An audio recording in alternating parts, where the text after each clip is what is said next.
La connaissance commence dans l'étonnement. L'âme qui aime la sagesse est toujours en mouvement vers le haut. L'ignorance est la racine de tous les maux. L'opinion est entre la science et l'ignorance. Ce n'est pas la vie, mais la bonne vie qui doit être principalement valorisée. La pensée est le dialogue silencieux de l'âme avec elle-même. Celui qui apprend sans réfléchir est perdu. Celui qui réfléchit sans apprendre est en grand danger. La connaissance des mots conduit à la connaissance des choses. L'homme sage parle parce qu'il a quelque chose à dire, le sot parce qu'il doit dire quelque chose.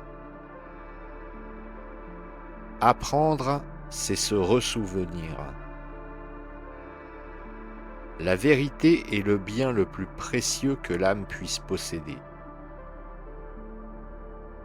Le pire des maux, c'est de commettre l'injustice plutôt que de la subir. Il vaut mieux subir l'injustice que la commettre. La vertu ne vient pas de la richesse, mais la richesse vient de la vertu. Il n'y a rien de plus injuste que de traiter également des choses inégales.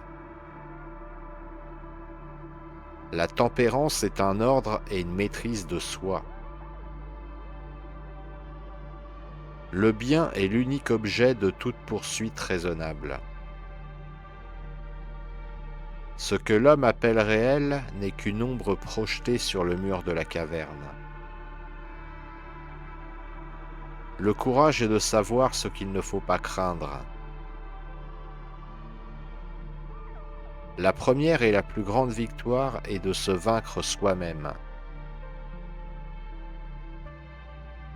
Le prix de l'indifférence envers les affaires publiques, c'est d'être gouverné par des hommes inférieurs.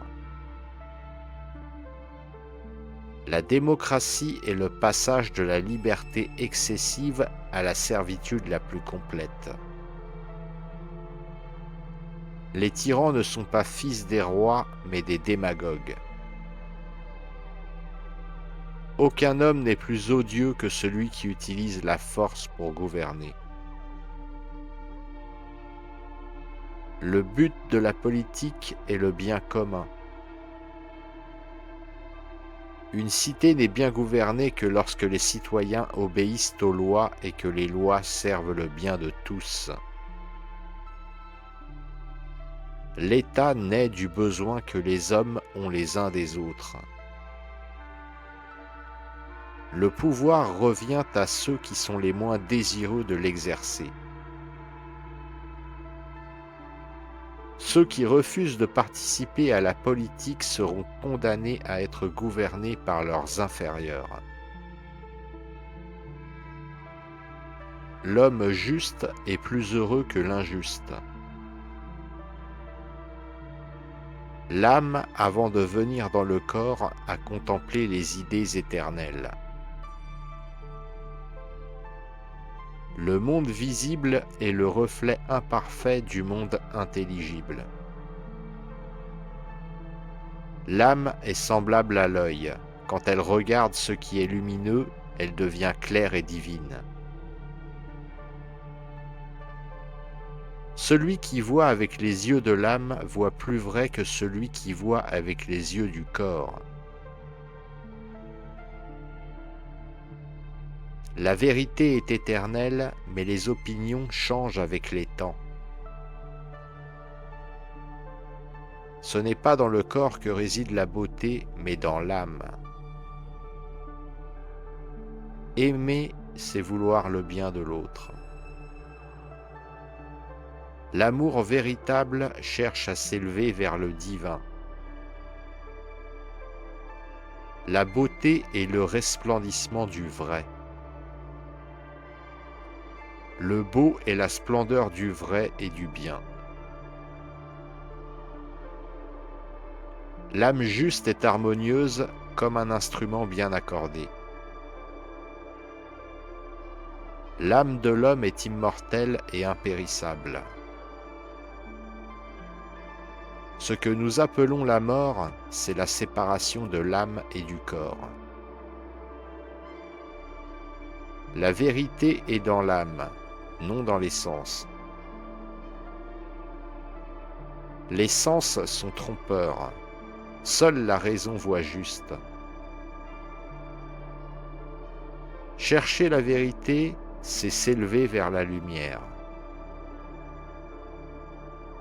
L'âme qui a vu la vérité ne peut plus aimer que la vérité.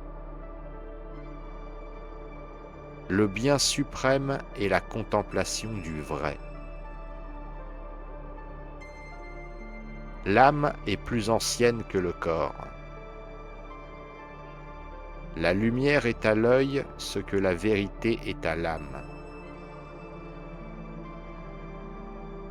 L'éducation est l'allumage d'une flamme, non le remplissage d'un vase. On peut aisément pardonner à un enfant qui a peur du noir. La vraie tragédie, c'est quand les hommes ont peur de la lumière. Ne pas éduquer les jeunes, c'est préparer des hommes malheureux. La musique est un moyen plus puissant que tout autre pour éduquer l'âme. L'art véritable conduit à la vérité. L'exercice de la pensée est le plus grand des plaisirs. La culture de l'esprit est aussi nécessaire que la nourriture du corps. Le début est la moitié du tout. Celui qui néglige l'éducation se prépare à souffrir. Ce que l'on aime dans la jeunesse reste gravé dans l'âme pour toujours. Le temps est l'image mobile de l'éternité immobile. Rien n'est plus difficile que de se connaître soi-même. Le commencement est la partie la plus importante de toute œuvre. Ce que nous voyons n'est qu'une ombre de la réalité. Nous ne vivons que dans le souvenir de ce que nous avons déjà su. L'homme est une plante céleste. Le corps est la tombe de l'âme. Le changement est le mouvement de la vie. La vie est un apprentissage de la mort. La réalité ultime n'est pas ce que nous voyons, mais ce que nous comprenons. Le bonheur consiste à être en accord avec soi-même. La simplicité est le signe d'une nature noble. Le plus grand bien pour l'homme, c'est de parler chaque jour de vertu. Le bonheur ne réside pas dans la possession, mais dans la modération. Celui qui n'est pas maître de lui-même n'est pas libre. La richesse consiste bien plus dans l'usage qu'on en fait que dans la possession. L'homme bon est heureux, même dans la misère. Le sage se suffit à lui-même. Le vrai bonheur est de faire ce pourquoi on est né. Le bonheur est le bien suprême, la fin de toutes nos actions.